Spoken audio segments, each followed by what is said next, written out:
Boa tarde, meus amigos, ouvintes e apreciadores da poesia popular nordestina. Nós estamos hoje, 19 de janeiro de 2023, e aqui nós estamos começando o programa Nordeste do Repente, que vai ao ar todas as quintas-feiras, nesse horário, pela sua rádio 87 FM Natal e também pelo YouTube 87 FM Natal, pelos outros canais das redes sociais, Instagram. Nós estamos também pelo Twitter, estamos pela Rádiosnet, e onde você procurar a gente vai estar juntos. Esse programa se compromete com a poesia popular nordestina e com a coisa de melhor qualidade que a gente tem nessa arte. Já apresentamos aqui cantadores de viola, aboiadores, declamadores, cordelistas, emboladores de coco, já mostramos tudo, porque a gente apresenta ou da minha casa ou de onde a gente estiver, e a gente sempre tem tido boa receptividade com isso e aceitação dos nossos colegas e companheiros. Hoje nós temos o prazer e a honra de fazer aqui o nosso programa diretamente da casa, do apartamento do poeta Ismael Gaião, que é um dos principais e dos maiores cordelistas e declamadores, meu amigo, que eu quero bem e que conheço há um bom tempo, e nos deu a honra de abrir a casa aqui, as portas, para que a gente possa fazer o nosso programa diretamente aqui da sua casa. Meu poeta, boa tarde. Boa tarde, é um prazer enorme estar participando desse seu programa. Um abraço a todos que estão nos ouvindo, e digo a você que estou muito honrado de recebê-lo na minha casa e de estar com você, esse grande poeta que eu admiro de muitos e muitos anos. Meu poeta, você é da cidade de Condado? Você vem de onde com essa poesia? Tem uma história interessante nesse tudo aí, porque Condado foi terra que conviveu, e viveu em Condado mais de 50 anos, o grande cordelista José Costa Leite. E aí eu vi Costa Leite cantando cordéis na feira. Ele não declamava, cantava os cordéis, né?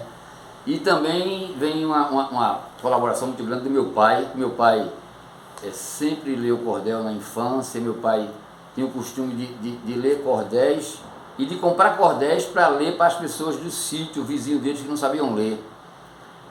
E eu descobri tudo isso porque meu pai, sempre que tomava cervejinha com a gente, ele declamava uns versos, chamava de umas loas, né?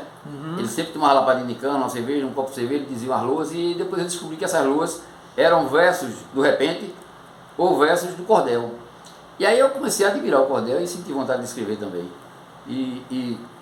O primeiro cordel que eu escrevi foi A Venda de Joca Galego, em homenagem ao meu pai, que se chamava Joca Galego, e pediu as orientações a Costa Leite. Costa Leite gostou, mas disse que eu precisava aprender mais, e aí me deu uns dois livros muito bons que eu li com muito gosto, e acho que melhorei com tudo isso aí.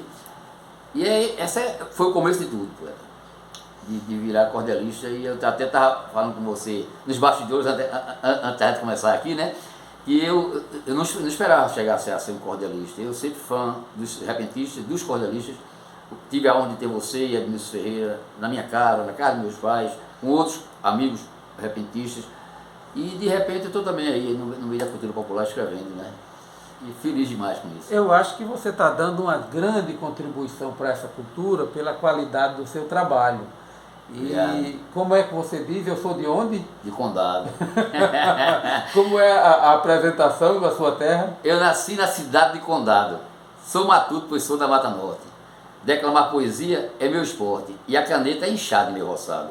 Se algum dia você for perguntado se conhece esse tal de Ismael, não responda que seja um menestrel, mas um cabra esquisito e sem juízo, que é maluco por versos de improviso, por soneto e folhetos de cordel.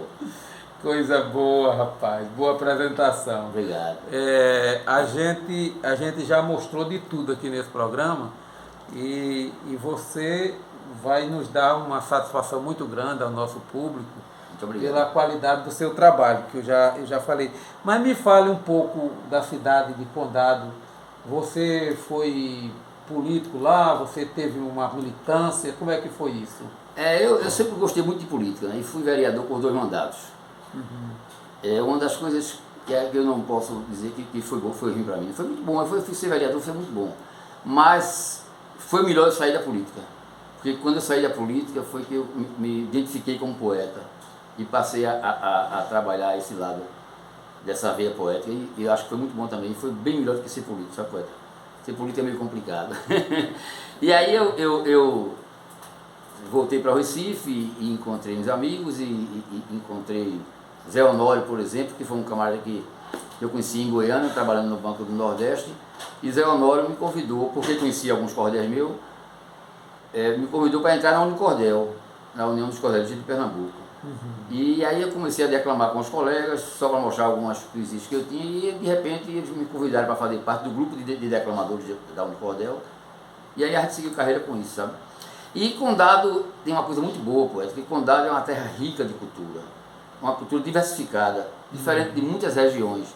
Eu até digo assim, sou da terra que tem capoeiristas, rabequeiros, brincantes, cantadores, musicistas, caboclos, escritores, artesãos, cirandeiros e coquistas, jurimeiros, poetas, cordelistas, cada um pela arte abençoado. Na cultura esse povo é consagrado, espalhando essa fama em toda parte, por nascer nessa terra e fazer arte, tenho orgulho em dizer, sou do Condado. Assim tem de tudo lá, né? tem muito. Não falta mais nada, né? Pois é, lá a gente tem 4 cavalos marinhos, que inclusive um deles é de crianças que começam a estudar para aprender a cultura do cavalo marinho, a arte do cavalo marinho, porque é um teatro, é uma peça teatral, é uma coisa maravilhosa, é uma história maravilhosa o cavalo marinho. Temos 2 maracatus, temos muitos caboclos que brincam com maracatus de outras cidades, temos muitos músicos. Nós temos a Filarmônica 28 de junho de Condado, que tem 117 anos. E da Filarmônica de Condado saíram muitos músicos para diversas regiões do Brasil, para a Polícia Militar, para a Marinha, então, para o Exército. Eles tocam nesses órgãos, e também músicos, cantores. Condado tem cantores famosos, como o nosso amigo Paulo Neto, tem Banda Paralelo, Fonte da Paixão, tem diversas bandas, muitos músicos. E tem muita gente na capoeira. Então, Condado tem gente, tem coquistas, tem repentistas e cordelistas. Então, Condado realmente é rico culturalmente, felizmente. Isso também me influenciou para que eu tivesse vontade de ser artista, né, poeta? Você criou-se no meio de artistas, né? A gente vem vendo isso desde criança, né? Por mais que o papai fique insistindo para ser doutor, né, para a gente estudar, mas a gente não deixa o lado da arte, né, poeta? Isso é muito bom. Então, tem uma poesia aí para declamar? Eu quero declamar um poema que eu fiz já há algum tempo, mas que encaixou bem essa última Copa do Mundo, né? Sim. Que tem essa rixa de brasileiro e argentino, não é verdade? E infelizmente agora os argentinos levaram a vantagem em relação a gente, né? Mas aí eu digo assim, aqui chama-se No Escuro do Elevador. Dentro de um elevador, de noite com a luz acesa, tinha uma senhora alemã e uma bela jovem francesa. Era um país estrangeiro, mas lá tinha um brasileiro com um jeito bem nordestino. E por arte do pecado, dentro daquele quadrado também tinha um argentino. Os 4 bem comportados, aí faltou energia. Ficou tudo tão escuro que nem um vulto se via. Foi então que de repente, no meio daquela gente, naquele escuro, a solapa, ouviu-se um beijo estalado, que soou acompanhado com o barulho de uma tapa. Quando chegou a energia, com um sorriso disfarçado, um olhava para o outro com um olhar desconfiado, cada um imaginava, mas nenhum deles falava quem bateu e quem beijou. Quem foi eu não sei dizer, mas eu posso descrever o que cada um pensou. A senhora da Alemanha pensou, eu tenho certeza, um desses caras safados beijou a moça francesa. Mas ela fez muito bem, pois não gritou por ninguém, mas pelo barulho ouvido, fez uma atitude rara, meteu a tapa na cara desse sujeito atrevido. E a bela jovem da França ficou ali a pensar, esse tarado safado desejava me beijar, mas ele deu uma fora, beijou aquela senhora e pagou pelo mal feito. Foi mal na sua aventura, porque ela com bravura deu na cara do sujeito. E o argentino pensou, só pode ser esperteza. O brasileiro malandro beijou a moça francesa. Com a sua malandragem, ele fez por sacanagem, e ela pensou que fui eu. Então ela, revoltada, com a sua mão estirada na minha cara, bateu. O brasileiro malandro pensou nessa conclusão.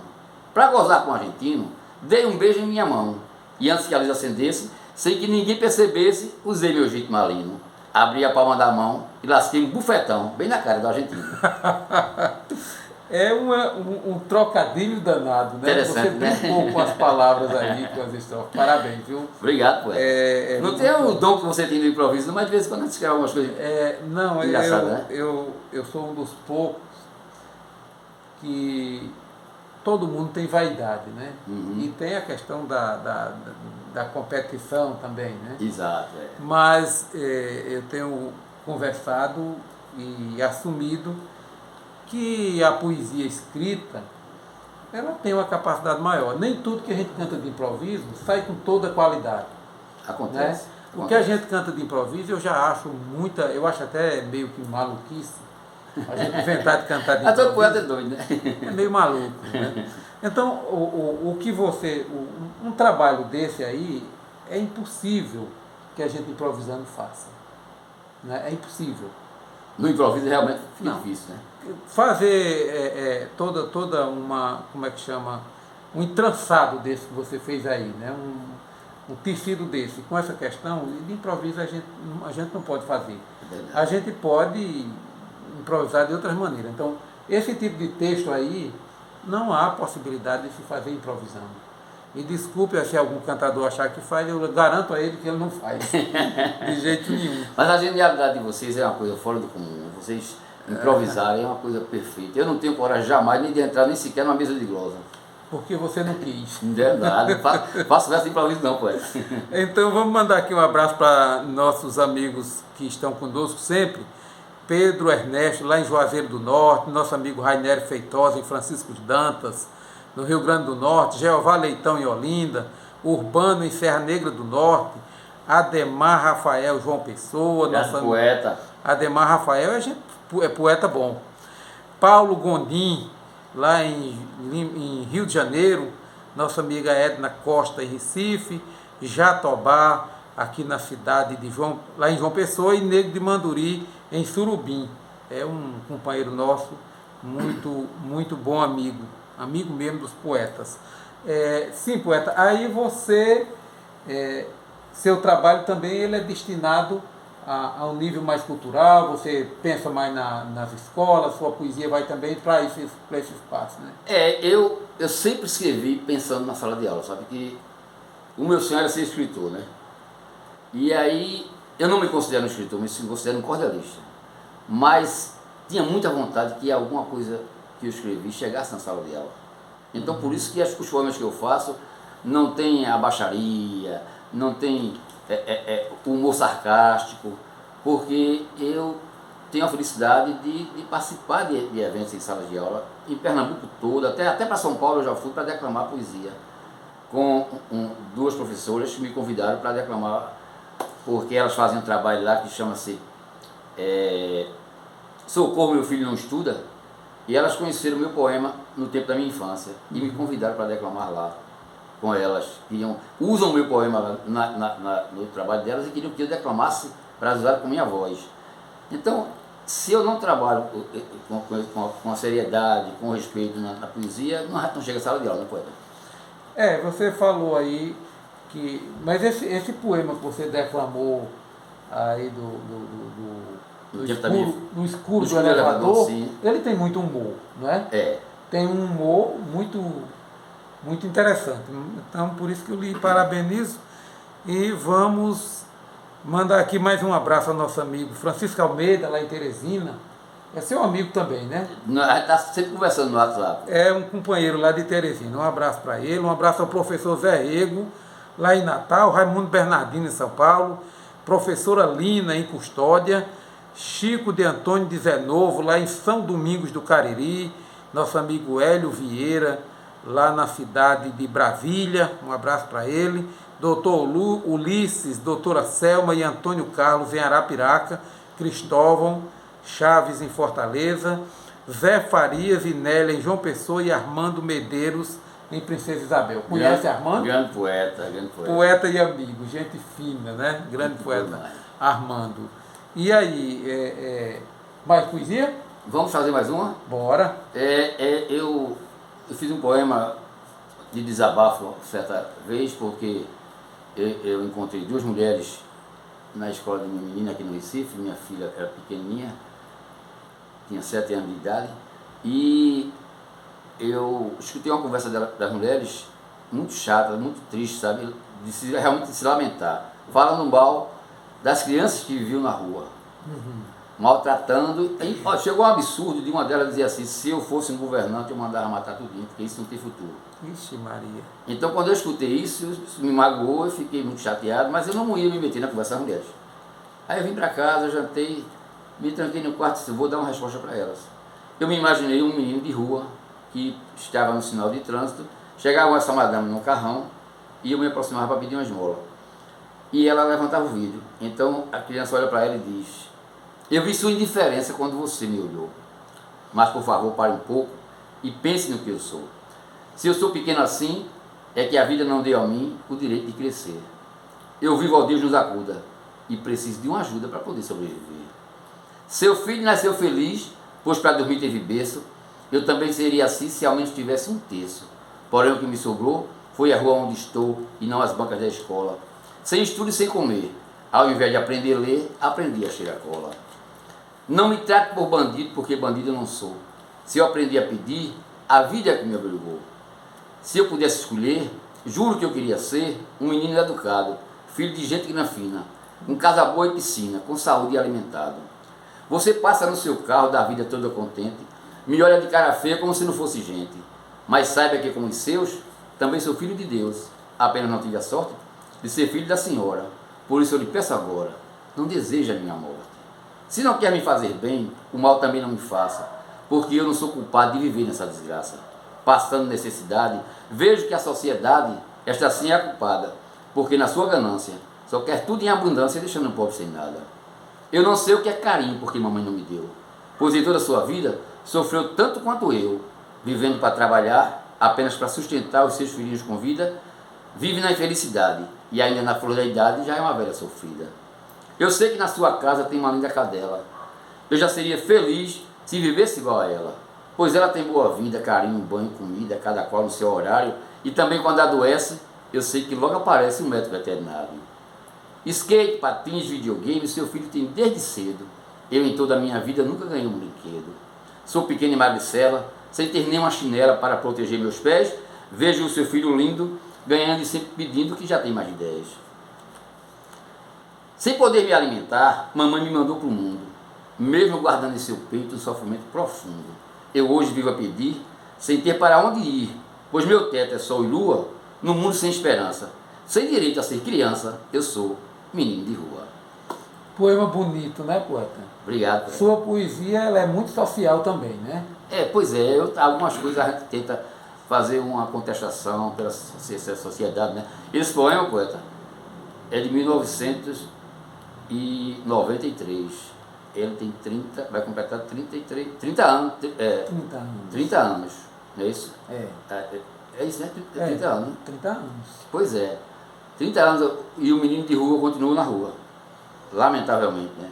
Continua e sofrendo do mesmo e jeito. Adulto de rua também. Adulto gente de em situação rua. de rua. Famílias de rua. Em situação de rua é o que a gente mais tem, lamentavelmente, no Brasil hoje. É isso mesmo. Não é verdade, poeta?